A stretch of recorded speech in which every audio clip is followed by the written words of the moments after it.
You're strapped in a boat cruising down the Amazon River with the sun scorching hot. As you check out your map, your boat starts rocking back and forth. The water is starting to get more intense, so you hang on for dear life. You tuck your map in your pocket and try to take control of your boat. You strike some jagged rocks and duck low to avoid tree branches. Your boat strikes a large rock out of nowhere and capsizes. You're swimming in the murky green water. While you're trying your best to get ashore, your boat gets washed away. Underneath the water lies a whole new world of bizarre and dangerous animals. Candiru fish are snake-like creatures that can grow up to 16 inches long. Arapimus can weigh more than an adult male and are taller than most basketball players. They're the biggest freshwater fish in South America. They have a hybrid gill system that forces them to pop up to the surface every 5 to 15 minutes to breathe in oxygen for their large swim bladder. You swim out of the raging water and dry yourself off. Oh no, your map is completely soaked. There's no way you can get to your destination without it. You venture into the thick rainforest, shoving the branches and leaves away. As you get deeper, you notice something on a tree. It's barely moving, but it's got sharp claws and a raggedy coat. It stretches its arm to another branch and tries to pull itself up, ever so slowly. Sloths sleep more than half their days and only head down from trees once a week. They're so motionless, they sometimes grow algae and moss on their fur. The rainforest gets denser with each step until there's barely any sunlight illuminating the path in front of you. You notice a figure following you. With every branch you step on, you can hear a faint sound right next to you creeping around. You start walking a bit faster, and the sound catches up with you. You make it out of the dense part and tread along a narrow path until you reach a cliff. You can't walk normally here, so you pin against the wall and walk sideways to cross the hills. You slowly move across with the river 30 feet below you. You move your right foot, and some rocks fall into the river. You keep going and misstep. You're about to fall, but you hold on to a large tree branch and pull yourself up. You notice a couple of colorful poison frogs inches away from your fingers. Touching any of these frogs can be extremely dangerous and harmful, despite their amazing color patterns. The golden poison frog is one of the most poisonous animals in the world. One of them hops right next to you, so you let go of the branch and fall back in the river. The river is washing you down until you reach a calm current. Underneath you is a swarm of piranhas swimming with their sharp teeth. The red color on their skin is unmistakable, so you swim off like an Olympic athlete. Piranhas will eat anything that gets in their way, no matter the size. You grip onto a log and climb up a small rock to catch your breath. There's a huge electric eel underneath the rock. Despite their name, they're more related to catfish than eels. They use their powerful 600 volts of electricity to defend themselves and catch food. You're stuck, unless you're like the common basilisk that can run on the water like a jet ski. These incredible lizards have special webbing on their toes and can run the distance of a basketball court. You hop on a bunch of rocks until you reach the land. You continue walking along the riverbank until you come across a moving rock. You rub your eyes and see it moving again. It's a dinosaur-looking turtle that resembles a crocodile with armor. The mata mata is a freshwater turtle that disguises itself with its surroundings to catch prey. Their heads stretch longer than their bodies. You shimmy your way past it and continue. You head back into the rainforest and find a spot to rest. Wait, there are giant ants everywhere. They're the biggest ants in the world and can produce one of the most painful stings out there, even comparable to a wasp's sting. You immediately get up and find another place to rest. As you continue walking along, you notice the same feeling of something following you. You can hear some leaves rustling, but it's getting dark and there's no way of telling. You find a nice little spot to build a campfire and catch some Z's. But in the Amazon, everything is a threat. Except for those cute capybaras wandering around. They live in groups next to water sources. They're also the biggest rodents in the world. You don't need to worry about them if you're stuck in the middle of the Amazon rainforest. Suddenly, you feel something slithering up next to you. You look down and see a massive green anaconda just about to constrict you. They are the heaviest snakes in the world and can grow up to 20 feet long and have a huge appetite. You get up and sprint your way out of there. All right, you found a decent cave to crash in. It's daytime again, and you're still alive. You continue walking along the rainforest. You were able to find some breakfast to boost your energy for the rest of the day. You spot something on a tree that looks like a branch, but it's actually a potu, a master of disguise that can spend days motionless on broken tree branches. These bizarre birds use those branches as their permanent home, where they lay their eggs and chill all day. You continue your way through the rainforest and see a Brazilian wandering spider crawling on a tree branch right in front of you. 8 of these species can be found in the Amazon area. They are some of the most aggressive and venomous spiders out there. So, you make a big detour and walk away from it.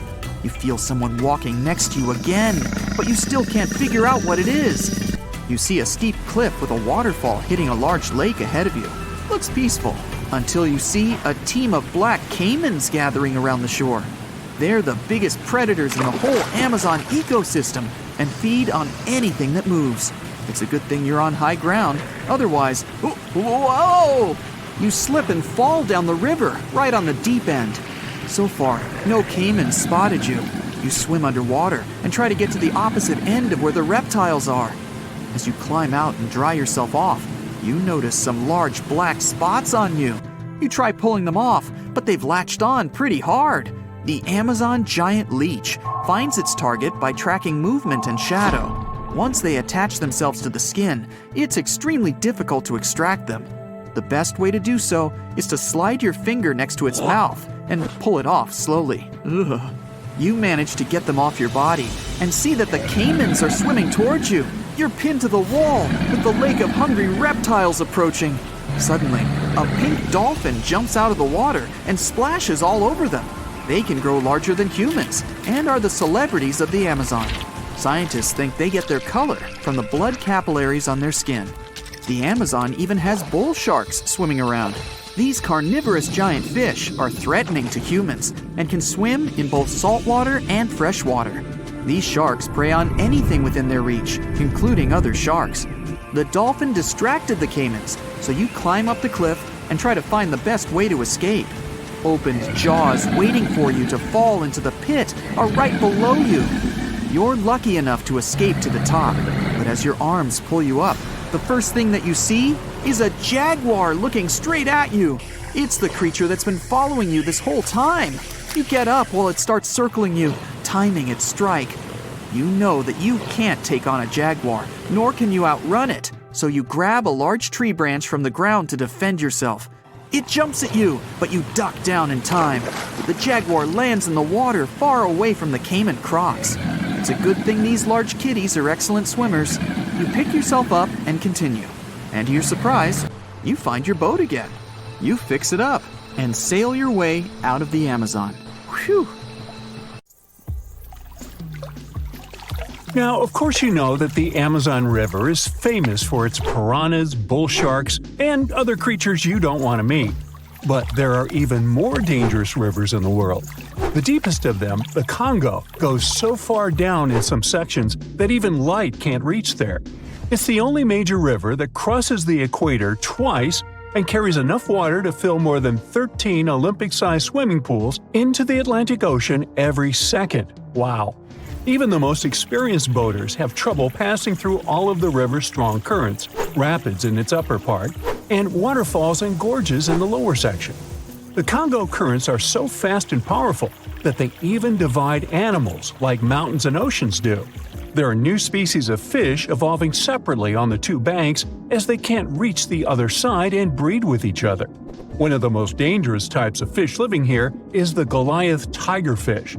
These monsters, that grow up to 5 feet and travel at the speed of 25 miles per hour, are relatives of piranhas. Their mouths are full of vicious, razor-sharp teeth.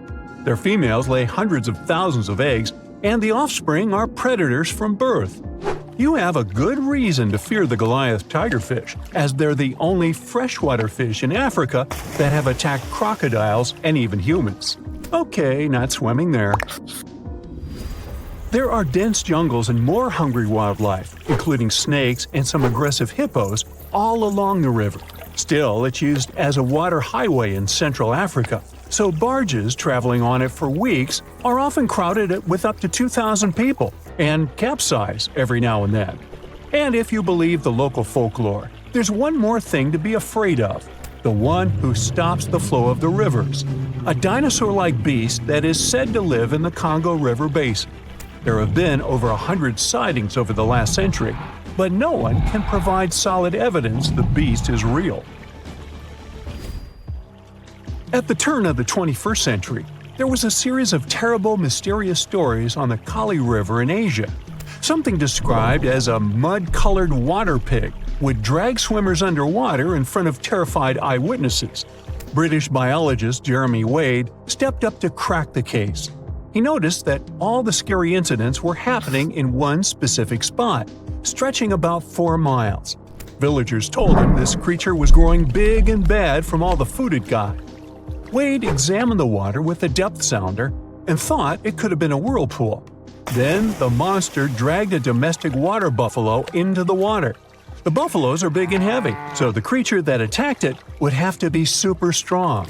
Saltwater crocodiles don't go so far inland, and the most common local species of crocodiles don't live in cold waters. There were no bull sharks in the area either.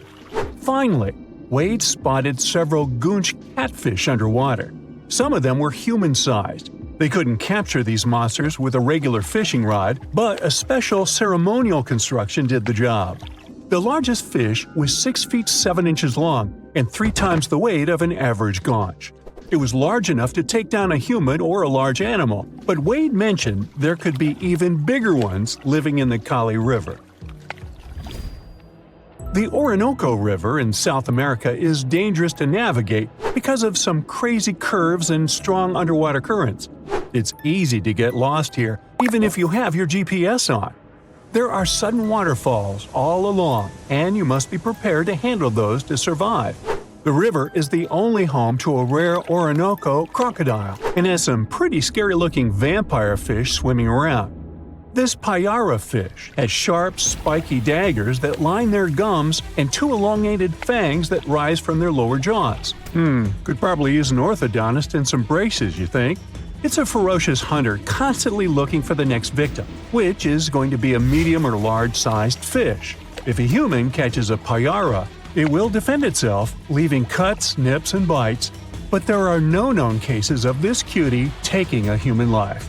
Well, that's good. The Yellow River in China received its name after its color, but it wasn't always this yellow. It was first formed at least 30 million years ago and shifted its course over 30 times over the centuries. Yellow sediments moving downstream from a plateau in the distance transformed it from clear to muddy. This fine-grained substance piled up at the bottom of the river and formed natural dams. The huge amounts of water that the river carries need to find their way to the sea, and that's when major floods happened, taking several million lives in various epochs. The locals tried to solve the problem by building higher and higher levees, but it only made things worse. Water coming out of the river would now have nowhere to back up, as the riverbed was higher than the surrounding land.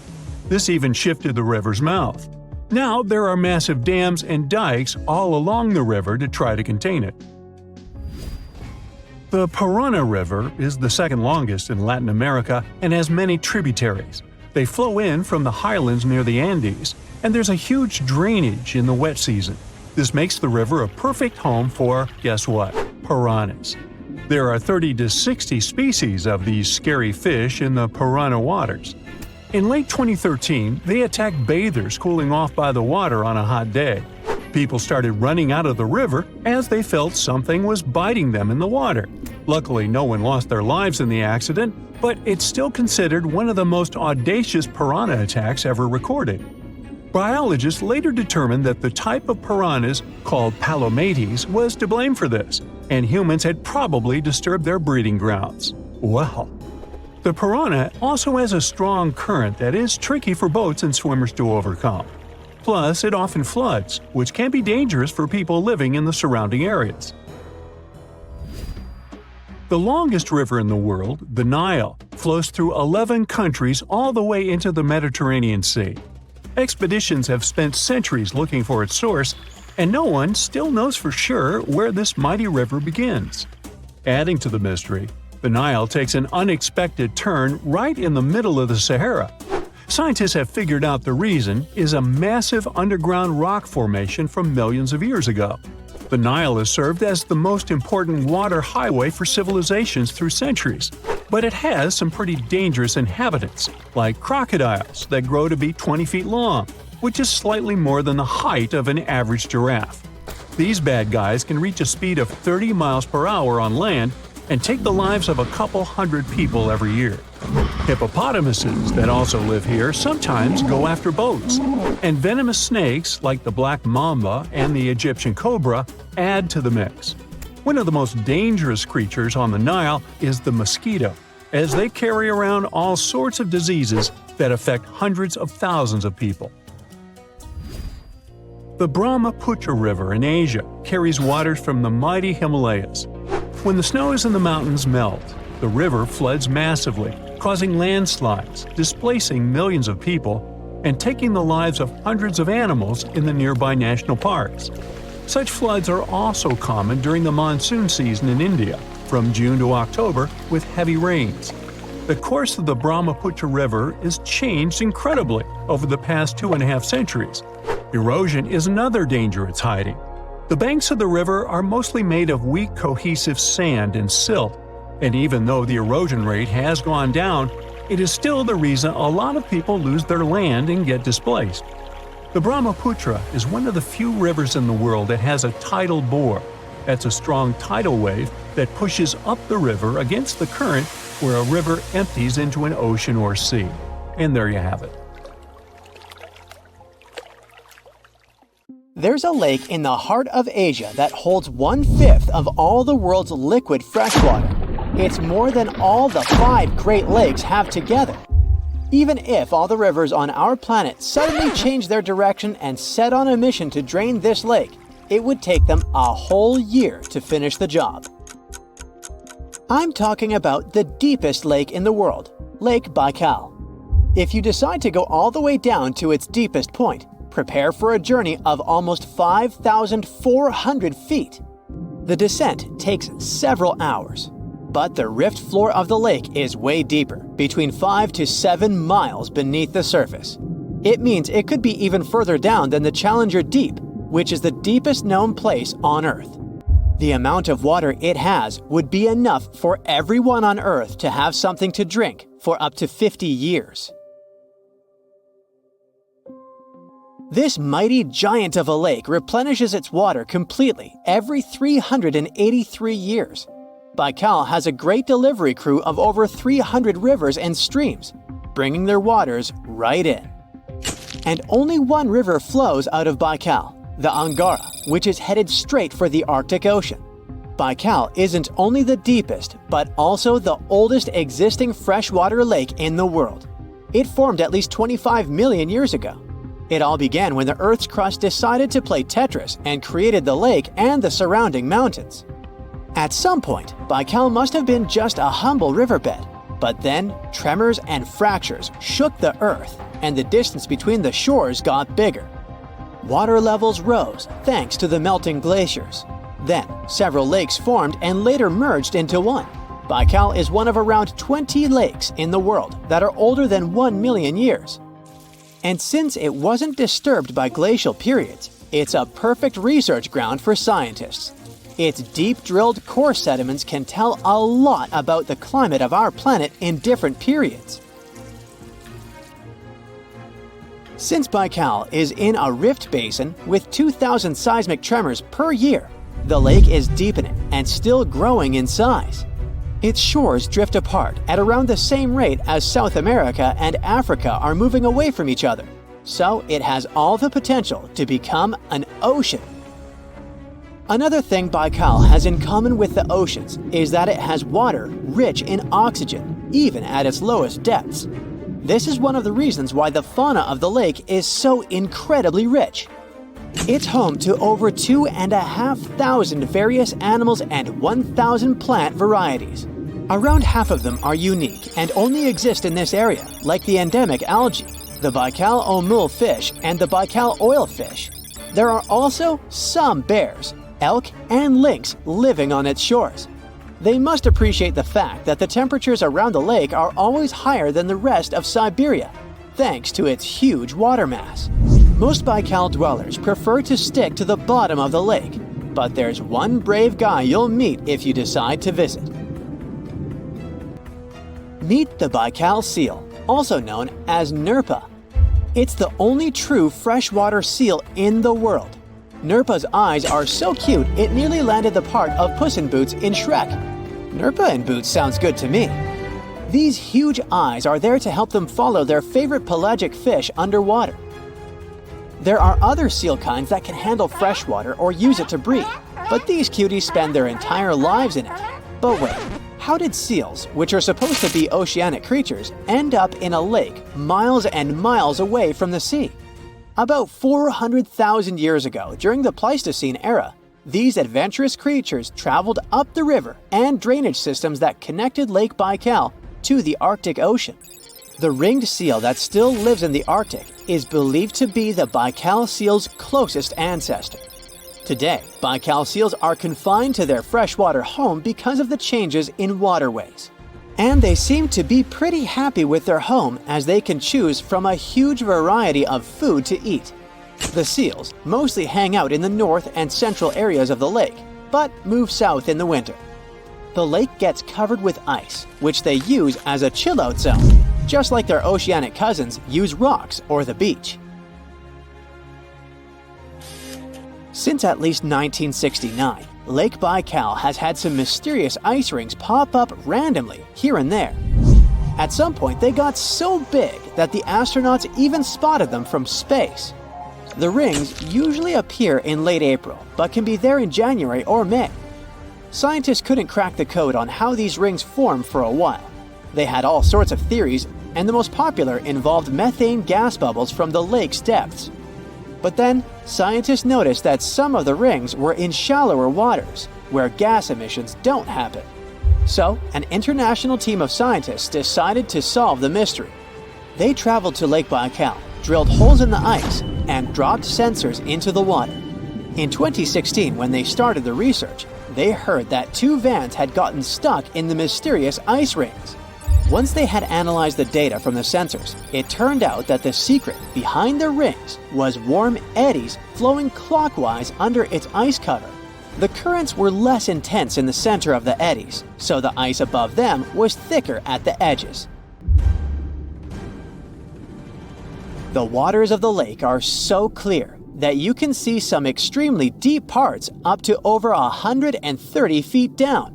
This is thanks to the surrounding mountains that send off melting ice right in. Plankton that live in the lake also helps clean the floating debris. When this crystal clear water freezes, it forms an unusually thick and see-through layer of ice. The wind likes to play sculptor on Baikal and creates one-of-a-kind pieces of art here. It picks up water, which, of course, freezes into the most unusual designs. Frozen bubbles and icicles you've never seen before.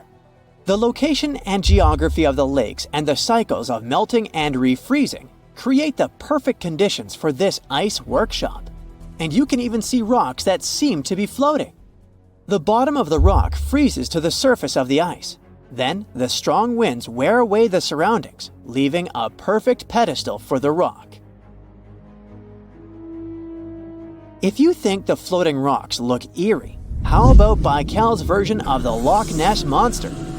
The local Buryat people have a legend about the water dragon master that lives in the lake. A dragon is believed to be the most powerful creature living on Earth in Asian mythology.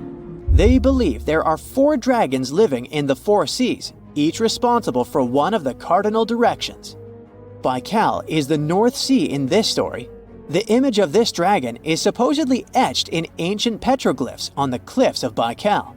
There's also a hefty stone slab that looks like a monument dated back to somewhere between the 3rd and the 9th century BCE, depicting a mysterious water monster.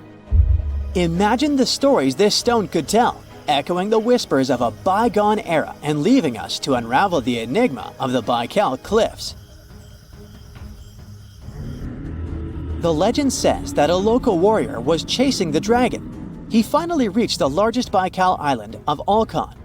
He was ready to face and defeat the dragon, but the beast turned into a beautiful girl, and they got married. That's one unusual twist to a classic defeat the dragon and take the girl story.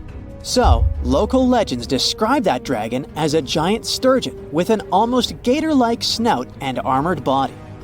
In reality, the mythical monster must be one of the many huge fish living in the lake. They can afford to grow to several feet in length thanks to the high levels of oxygen in the water. Beluga sturgeon can weigh several thousands of pounds, lives up to 50 or 60 years, and never stops growing. You know how they say it's better to just hand over your wallet if you run into a mugger? Instead of surrendering their wallets, sea cucumbers choose to spit out some of their insides to fend off predators like crabs and fish. It's a natural defense mechanism for them, and they quickly grow those organs back in just a few days, thanks to special cells inside their bodies. It's not the only weird thing sea cucumbers do. They can actually breathe through their rear end. They have this thing called a respiratory tree that connects to their backside and sits right next to their intestines. So when they suck in water from their behind, it goes into that respiratory tree, letting them absorb oxygen directly into their fluids. Plus, sea cucumbers are the janitors of the ocean. They munch on whatever gets stuck in the sand on the ocean floor. Once they've eaten, they manage to clean out the sand, leaving it nice and tidy after they do their business. As for the clean sand, the stunning white sand beaches in Hawaii are actually a product of parrotfish number 2. These fish munch on algae from rocks and dead corals, and while they're chomping away, they also grind up the leftover bits of coral in their bellies. When they're done, they move their bowels, and voila! It all comes out as beautiful sand. Not only do they play a vital role in keeping the coral reef ecosystem healthy, but they can churn out hundreds of pounds of this white sand every year. Marine animals are seriously impressive when it comes to holding their breath. Just look at sperm whales and elephant seals. They can stay underwater for a mind-blowing 2 hours. Then there's a Cuvier's beaked whale, which holds the crazy record at almost 4 hours underwater. When you compare that to the human record of 24 minutes and 37 seconds held by pro diver Budimir Shobat, it seems pretty insignificant. But what's the marine animal's secret that helps them excel humans this much? Unlike us, these sea creatures have a ton of hemoglobin and myoglobin in their blood and muscles, allowing them to store way more oxygen. When their oxygen runs low, myoglobin steps up and releases even more. Plus, they can tolerate higher levels of CO2, so they don't feel the need to breathe as quickly. There's even a study that found their myoglobin molecules have a unique charge that keeps them from sticking together, which boosts oxygen storage. And on top of all that, they can slow down their heart rate and restrict blood flow to hang out underwater even longer. Rumor has it that about 540 million years ago, a meteor loaded with frozen octopus eggs smashed into Earth. Sounds like a delirium, but some scientists are entertaining a very questionable idea that octopuses and their cephalopod buddies, like squids and cuttlefish, might actually have some extraterrestrial origins. The thing is, cephalopods have extraordinary DNA that doesn't look like any other DNA on our planet. They've got around 33,000 protein-coding genes in their genome, which is way more than what we humans have. A recent study suggests that their evolutionary story shows some odd traits that might hint at a connection to space, like they could be from some super far-off past, or even the future. The researchers went as far as to claim that modern octopuses could be the descendants of these frozen creatures that hitched a ride on comets and splashed down in our oceans. And why octopuses? Well, they really stand out in the animal kingdom. They can use different tools to build their own houses, and they can even solve everyday problems independently of their brain, as 2/3 of an octopus's neurons are in its arms. These traits seem to have just appeared out of nowhere during evolution. They even tossed around another quirky theory. What if an extraterrestrial virus crashed into early squid populations and gave them a crazy boost in evolution, turning them into the octopuses we know today? Anyways, these are just fun speculations without any hard proof. Now, this funky object is an animal, not a rock. It's called sand dollar. Just look at the shape of its shell. Once sand dollars are exposed to the sun, their shells lose their soft, spiny covering and become bleached white. Back in the day, beachcombers thought these shells looked a lot like big silver coins, kind of like the old Spanish dollar that was about the same size. But if you prefer, you can call them sand cakes instead. These quirky creatures have tiny spines on their surface, and they glide along the ocean floor. They use small tube feet that line the grooves on their underside to grab bits of food like plankton and algae, which they then send to their mouths. Inside, they have 5 triangular teeth that help them munch on their meals. In some Georgia folklore, sand dollars are said to represent coins lost by mermaids. Sand dollars have a unique talent for cloning themselves. They can do this for a bunch of reasons, like when a predator comes around. Some species of sand dollar larvae can actually split in half as a defense mechanism. It takes about 24 hours for them to clone themselves, and the new larvae end up being about 2/3 smaller than the original, which helps them hide from danger. Wait, is that a giant sea hot dog racing through the ocean? Sorta. Some scientists have joked that sperm whales seriously resemble enormous hot dogs. These massive creatures can take quick naps, standing up for about 10 to 15 minutes. They only sleep about 7% of the time, mostly between 6 p.m. and midnight. Sperm whales also have a cool ability to retract and extend their eyes, thanks to a thick retractor muscle around them, but they can't actually roll their eyes in their sockets. Plus, they have the most asymmetrical skull of any mammal out there. Oh, and let's not forget, they have the largest brain of any living creature, weighing in at over 9 pounds. Unlike us humans, if dolphins went into full-on snooze, they'd stop breathing and could drown. So they figured out a genius solution. They let only one side of their brain sleep at a time. This means one half stays awake to keep them breathing and watching out for any potential threats. When they snooze, they only close one eye. If their right brain is resting, their left eye is shut, and vice versa. This unique sleep style is called unihemispheric sleep, and it lets them recharge without ever fully losing awareness. On top of that, dolphins might be using corals and sponges like their own little pharmacies. Scientists have seen them rubbing their bodies against specific types of coral and sponges, suggesting they might be treating skin issues. They've even spotted dolphins lining up to take turns at these spots, using corals like Gorgonian coral Rumphella aggregata, leather coral, and some sponges. What's really fascinating is that researchers have analyzed these corals and found they contain compounds that could help with dolphin skin conditions, which can sometimes lead to infections and lesions. Now, the big question is figuring out exactly how each type of coral helps dolphins, and if it really boosts their health overall. Sea urchins aren't exactly the Usain Bolts of the ocean. They move slowly by crawling with their tube feet and occasionally give themselves a little push with their spines. These little guys have just 5 teeth, which they use like a beak to scrape algae off rocks, which I'm pretty sure is the ocean's version of an all-you-can-eat buffet. But since all that scraping wears their teeth down, they're in a never-ending dental replacement program. Scallops are the underwater equivalent of the world's most confused security cameras, sporting up to 200 tiny eyes on their shells. These eyes are high-tech. They can even adjust their pupils to light. Instead of working like ours, scallop eyes have a unique setup. Light goes through a pupil, lens, 2 retinas, and then hits a mirror made of guanine crystals that reflects it back. Scientists were puzzled about how they see since their main retina often gets blurry light. But it turns out, scallops can change their pupil size by about 50%. Just don't expect them to do it in a hurry, as it takes a few minutes. Now here's something really neat about orcas. They're expert hunters, and they do it in groups called pods. A pod can consist of up to 40 orcas, forming a very effective hunting team. Interestingly, there are distinct types of pods: resident and transient.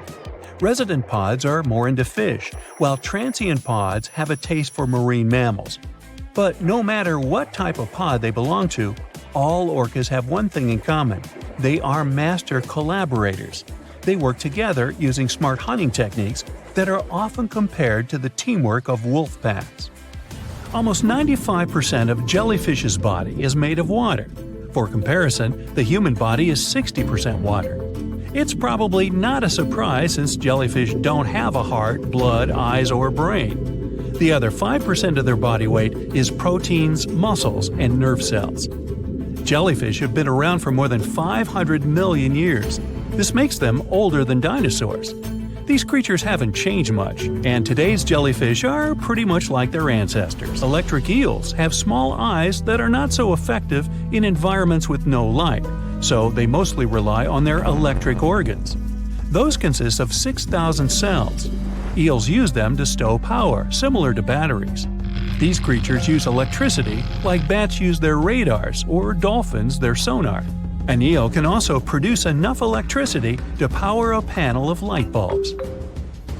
There's a small tropical archer fish that can learn to recognize human faces. This fish has an interesting ability to spit small jets of water from its mouth. Researchers showed the fish the image of two different faces placed side by side. One was unknown and the other was familiar. The fish was supposed to spit water at the familiar one. The creature took the right guess more than 80% of the time. There's such a thing as a sea unicorn. That's an animal called the narwhal. Its horn is actually a tooth that can grow up to 10 feet long. Manatees, also known as sea cows, are distant relatives of elephants. Their weight can go up to 1,000 pounds. These creatures are vegetarian and need to eat around 10% of their total weight on a daily basis. That's lots of sea salad. In some cases, manatees share space with alligators, but they get along pretty well. You can even find a photo from Florida where an alligator rides a manatee's back. Frogfish have special fins that help these creatures walk along the sand. They're very useful in shallow waters. A ghost pipefish is hard to see, but once you spot it, you're bound to get really surprised. Its head makes up over 40% of its body. Crabs don't feel like wasting time on such formalities as putting foods in their mouth. That's why they taste it with their feet, which is where their taste buds are. Marine iguanas are the only lizards on our planet that like spending time in the ocean, even though they mainly live on land. They're herbivores that feed in shallow waters and swim like snakes. Iguanas use their long claws to hold onto the bottom when they need to graze. Green turtles can cross over 1,400 miles when migrating. They try to find the perfect spot to lay their eggs. Penguins sort of fly when they're underwater, reaching a speed of 25 miles per hour. More than 5 million years ago, I've heard, I wasn't around then, deep-sea worms and humans had a common ancestor. So we still share 70% of our genes with these creatures, and with sea stars, squid, and octopuses. Now, octopuses are in fact incredibly old. The oldest known fossil belongs to an animal that lived almost 300 million years ago. FYI, this is before our dinosaur buddies roamed the Earth. Wait, there's more! Octopus arms have a mind of their own. That's because 2/3 of their neurons lie in their arms, not in their heads. This means that their arms can problem solve how to open a shellfish, while their owner is worried about other stuff entirely. Talk about ninja-level multitasking.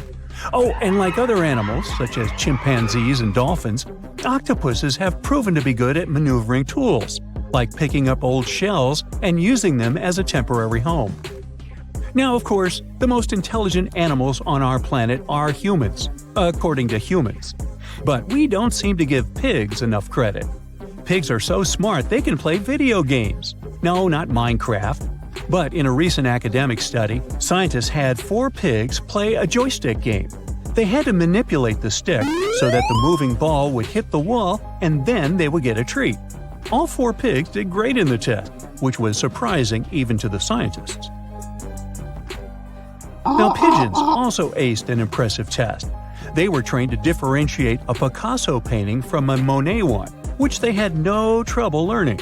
Then they were able to apply this knowledge, identifying works of art they had not previously seen, meaning they really understood the difference between each painter. Poor things are always seen as a nuisance. Now, if we placed kangaroos in an animal's most amazing ability contest, they'd win. It's mainly because they break the four-legged rule.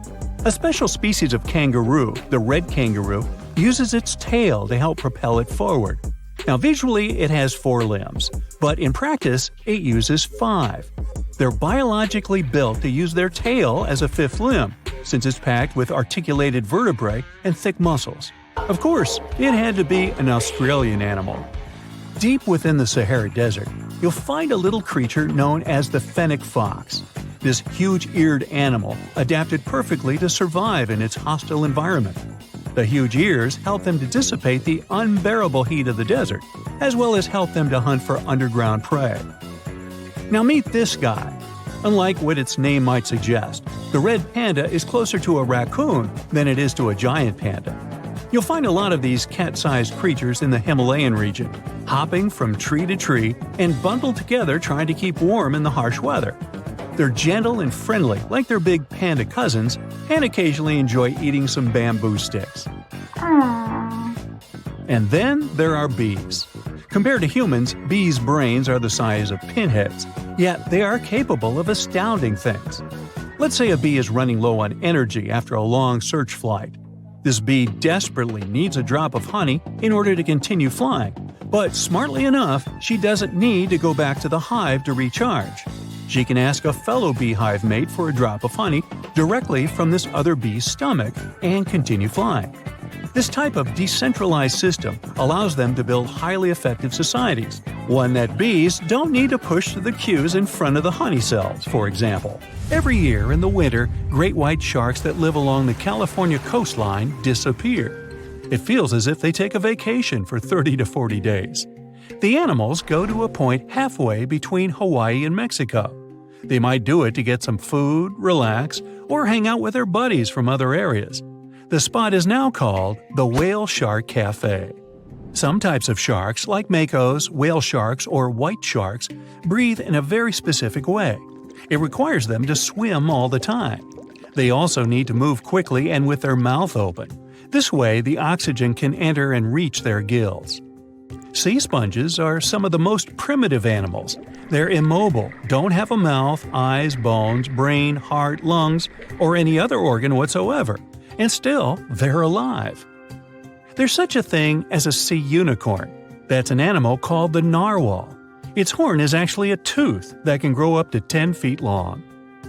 Manatees, also known as sea cows, are distant relatives of elephants. Their weight can go up to 1,000 pounds. These creatures are vegetarian and need to eat around 10% of their total weight on a daily basis. That's lots of sea salad. In some cases, manatees share space with alligators, but they get along pretty well. You can even find a photo from Florida where an alligator rides a manatee's back. Frogfish have special fins that help these creatures walk along the sand. They're very useful in shallow waters. A ghost pipefish is hard to see, but once you spot it, you're bound to get really surprised. Its head makes up over 40% of its body. Crabs don't feel like wasting time on such formalities as putting foods in their mouth. That's why they taste it with their feet, which is where their taste buds are. Marine iguanas are the only lizards on our planet that like spending time in the ocean, even though they mainly live on land. They're herbivores that feed in shallow waters and swim like snakes. There's something known as the orange cat behavior, and apparently it's not just a meme. So far, scientists have been able to understand that coat color is connected to a feline's gender. And since orange is an X chromosome, orange cats are usually males, like Garfield. The so-called orange cat behavior describes ginger cats as agents of chaos. Again, pretty much like Garfield. However, there haven't been any conclusive studies on whether coat color and cat behavior are truly linked. In terms of vision, mantis shrimps probably have the most psychedelic vision out of all animals. These funny-looking creatures have a whopping 16 varieties of photoreceptors, with 5 of them reserved for the ultraviolet or UV spectrum. Ultraviolet rays are really short wavelengths, which are invisible to humans. The thing science still doesn't understand is how exactly these mantis shrimp view the world around them. Sure, they can perceive a bunch of colors, but they can't necessarily distinguish all of these colors among themselves. It can be that they just see a lot of really vivid, really blurry colors, but we haven't figured out a way to check that out. Now, to say sloths are cute is an understatement. They may be one of the friendliest animals in the jungle, but there's more. If you look closely at their fur coat, you'll notice hints of green. These greeneries are actually tiny little algae that grow alongside sloths. They help sloths to camouflage better in the jungle, but they also nurture them. The little cracks inside a sloth's fur create the perfect environment for algae reproduction, and scientists have found species of algae that don't exist anywhere else in the world. They do get by with a little help from their friends. Deep within the Sahara Desert, you'll find a little creature known as the fennec fox. This huge-eared animal adapted perfectly to survive in its hostile environment. The huge ears help them to dissipate the unbearable heat of the desert, as well as help them to hunt for underground prey. From thousands of dollars worth of treasure to brand new phones and ancient cities, let's dive into the water and see what we can find. Imagine going to the river to enjoy a boat ride. Who wouldn't want to take a couple of pics to make the memories of this trip last forever? Oops, the water split. Luckily, you've taken precautions and put your gadget in a waterproof bag. But what if you drop your phone to the bottom of the lake along with this case? This is what happened to some people.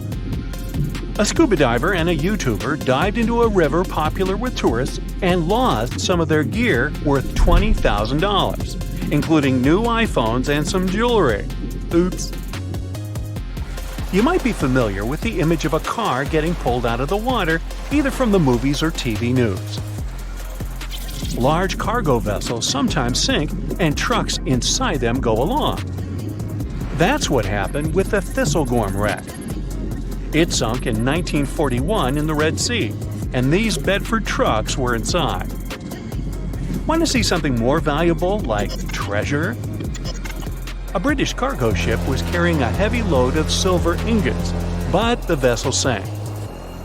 Treasure seekers knew there was silver on the ship.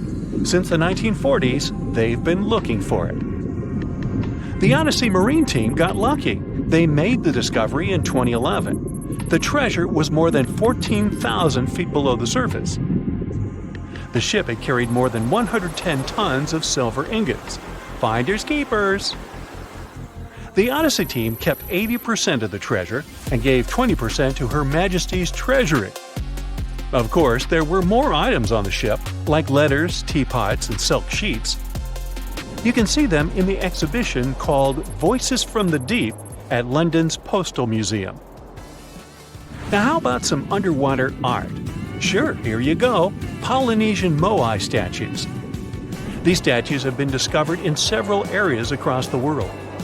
For instance, Easter Island is full of different size statues, but many of them can also be found in Cancun, Isla Mujeres, and Punta Nizu, Mexico.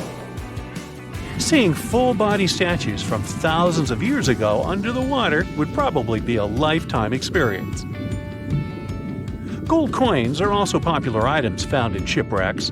Many divers come across coins worth a lot of money. But there's one diver in Florida who truly hit the jackpot. In 2015, they stumbled upon nearly $1 million worth of treasure.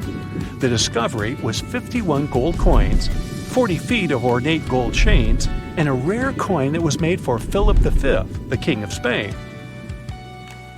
They were once frightening and dangerous, and they still look spooky. Yo-ho! I'm talking about pirate ships.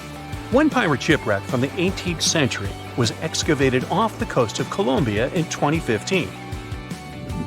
The treasure found there was worth between $4 and $17 billion. It contained precious stones, gold, and many other items. The next one is an underwater city. Neapolis is a city washed away by a tsunami. It was built on the coast of North Africa nearly 1,700 years ago. Divers uncovered the city's remains in 2017. Researchers have also discovered Roman columns, as well as household goods and tools. Now, let's go all the way back to 1503. Portuguese explorer Vasco da Gama was fighting a storm when he lost his ship Esmeralda. The ship was discovered in 1998, but it had to wait for more than a decade to be excavated. Researchers found navigational tools there. They didn't have as much value as Spanish gold, but they were historical treasures. Now, in Amsterdam, they fish for bikes in canals. 1/3 of working Amsterdammers cycle to work. Others use their bikes for different purposes, like exercising, going shopping, and so on. There are more bikes in Amsterdam than permanent residents. Unfortunately, many bicycles and even some cars end up in Amsterdam's canals. The fact that Amsterdam has 165 canals with a combined length of 60 miles doesn't make the authorities' job easier. Obviously, the owners don't throw their bikes into the water. Bikes can end up in the canals because of strong winds, vandalism, theft, or by accident. Every year, authorities fish up between 12,000 and 15,000 bikes. Our next one is a lost city. Heraklion was ancient Egypt's gateway to the Mediterranean. It became submerged and hidden under the sand. This city was famous. Maybe you've even heard about it. It was mentioned in the legend about Helen from Sparta and Paris from Troy. So, how was this ancient city discovered? In the early 2000s, a team of divers found a huge fragment of rock on the seabed and took it up to dry land. It turned out that it was a piece of the statue of Hapi, who was the lord of the river of ancient Egyptians. The team continued searching and found 6 other pieces. Around them, they saw temple ruins, pieces of pottery, jewelry, coins, oil lamps, and so on. Even an old copy of the New York Times. Nah, not really. Granada Underwater Sculpture Park is the world's first, what else, underwater sculpture park. Why is this park so special, besides being located in the beautiful waters of the Caribbean? You can see the park on a snorkeling or scuba diving trip. The sculptures are about 9 to 16 feet underwater. The atmosphere and the experience itself make it special. The sculptures are made from concrete and steel. Some of them weigh as much as 15 tons. They're covered with underwater creatures. The statues were put there to help protect reefs, maintain the health of the ecosystem, and restore underwater life in that area. Now, submarines are designed to go underwater, so maybe you wouldn't expect to see them on this list. But submarines do, in fact, sink. Divers have discovered many submarines. For instance, an Australian submarine was found off the coast of Papua New Guinea more than a century after it had sunk. Now here's another submerged city, but this one was left underwater on purpose. You can see the ancient ruins of Lion City in a lake in China. This lake was created in 1959 when the valley, at the base of Five Lions Mountain, was flooded to create a hydroelectric power station. The 1,400-year-old city, now ruins, got submerged by this flow and stayed this way for over 50 years. It lay untouched at the bottom of the lake until its exploration started in 2001. Divers found out that many structures, carvings, guardian lions, and arches were still preserved. Researchers mapped and documented Lion City. They also looked for a way to protect these structures from further damage. In 2011, the city was announced to be an historic relic under protection. When you see the ruins of Lion City for the first time, the view will take your breath away. So don't forget to hold your breath. Imagine swimming in the dark waters. As you're approaching the city, you see its huge walls and extensive carvings. Marvelous, isn't it? The Cancun Underwater Museum is probably the largest museum of its kind in the whole world. It wasn't lost, per se, but now it's home to an aquatic ecosystem. Who wouldn't want to combine scuba diving and snorkeling with a visit to a world-class garden with 500 sculptures? Placed 30 feet under the surface, these sculptures are made from pH-neutral marine concrete so that they can stay on the ocean floor. Plus, here, the sculptures change over time, unlike in a traditional museum. That's because they become part of the underwater environment and a home to various plant and animal species. In one installation, nearly 450 life-size figurines are grouped together to hint at the harmonious coexistence of humanity. There is also the Anthropocene, which is an actual submerged Volkswagen Beetle placed by the Manchonis Reef. Okay, this is not a lost and found item, but this is just, hey, it's a giant jellyfish and I wanted you to see it. This creature is known as the lion's mane jellyfish, and it's the largest known species of jellyfish. So, I'm happy now. And have you ever discovered anything underwater?